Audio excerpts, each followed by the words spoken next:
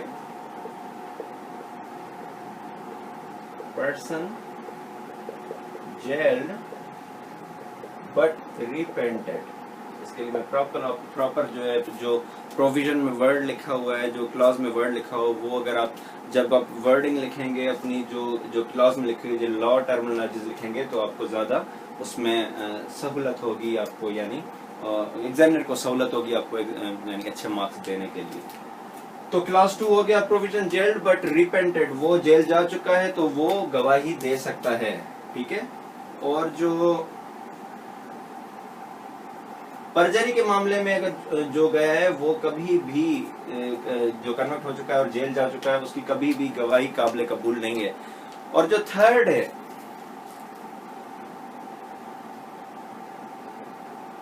Class 3 ہے، اس میں یہ کہتا ہے کہ اگر کوئی بندہ قرآن اور سنہ کے مطابق وٹنس نہیں ہے، اگر اس وقت کوئی بھی قرآن اور سنہ کے جو ہے بندہ جو وٹنس نہیں ہے تو وہ اس کو کورٹ اگر چاہے تو کسی بھی بندے کو وٹنس کر سکتی ہے، either he is male اور فیمیل، مسلم اور نان مسلم، اڈلٹ اور اولڈ۔ لیکن یہاں پہ آرٹیکل 3 میں یہ لکھا گیا ہے کہ اگر بندہ کوئی اولڈ ایج ہے یا ایکسٹریملی اولڈ ہے یا پھر ٹینڈر ایج مینس وہ اپنی یعنی چھوٹا بچہ ہے اس کی گواہی، اور جو ایکسٹریملی اولڈ ہے بالکل بوڑھا بندہ ہے اس کی بھی گواہی ایکسیپٹیبل ہے۔ ٹینڈر ایج اور ایکسٹریم، یا پھر وہی ایسا بیمار بندہ، ڈیزیز کا ذکر کیا گیا آرٹیکل 3 میں، ڈیزیز ویدر باڈی اور مینٹلی، جسمانی طور پہ بیمار ہے یا مینٹلی طور پہ بیمار ہے، اس کی بھی گواہی قابل قبول ہے۔ اور اس کے علاوہ لونیٹک وہ ہوتا ہے جو بندہ مینٹلی کوئی ال ہو، کوئی فولشنس کر رہا ہو، کوئی ایسا کریزی ہو، یا پھر اس کو ایسے فٹس پڑ رہے ہوں، وہ اپنی اس نارمل کنڈیشن میں ہے تو اگر گواہی دے رہا ہے تو اس کی ایکسیپٹیبل ہے، اگر وہ ایب نارملی ریئیکٹ کر رہا ہے تو اس کی جو ہے گواہی قابل قبول نہیں ہے۔ تو یہاں پہ ٹینڈر ایج یا ایکسٹریم اولڈ ایج، اور یہاں پہ دوسرا ہے extreme old age, tender age یا ایکسٹریم اولڈ ایج، یا پھر میل اور فیمیل، مسلم اور نان مسلم کی بھی گواہی لی جا سکتی ہے آرٹیکل 3 میں۔ اس کے علاوہ لونیٹک جو بھی ہے جو یعنی مینٹلی ال ہے، اس کو فٹس پڑ رہے ہیں یا ایسی فولش ہے یا کریزی حرکتیں کر رہا ہے، یہ ساری جو ہے جتنی بھی اس لونیٹک کی کیٹیگری میں آ رہے ہیں وہ بھی گواہی دے سکتے ہیں۔ تو آرٹیکل 3 ایکچولی کہتا ہے کہ پرجری کے معاملے میں نو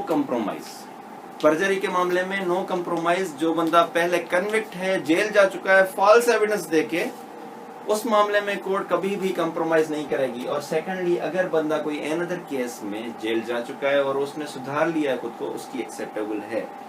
اور جو تھرڈ کلاس ہے وہ کہتا ہے کہ اگر قرآن اور سنہ کے مطابق کوئی ایسا گواہ موجود نہیں ہے جو مسلم ہے، قرآن اور سنہ کے مطابق مسلم ہوگا، مسلم نہیں موجود یا میل نہیں موجود، تو پھر اس کے بعد اس میں یہ ایک جو ہے لینینسی دی گئی، تو مسلم، نان مسلم، اڈلٹ یا ٹینڈر ایج کا ینگ بندہ، اور اس کے بعد جو ہے میل اور فیمیل، ان سب کی گواہی لی جا سکتی ہے۔ اچھا، تو آرٹیکل 17، ابھی آرٹیکل 17 اور 3 کے بیچ میں جو ایک ریلیشن شپ ہے وہ یہ ہے کہ آرٹیکل 3 جو ہے تھوڑا لینینٹ ہے، اور آرٹیکل 17 از ویری اسٹرکٹ۔ وہ ایکچولی کبھی بھی کمپرومائز نہیں کرتا کہ قرآن اور سنہ کے مطابق یا اس کے تھوڑا بھی ہٹ کے بات کی جائے۔ آرٹیکل 17 ایکچولی کہہ رہا ہے کہ جو بھی وٹنسز ہوں گے وہ قرآن اور سنہ کے مطابق ہوں گے۔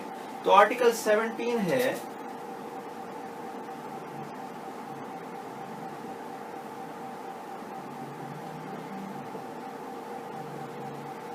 competency and number of witnesses.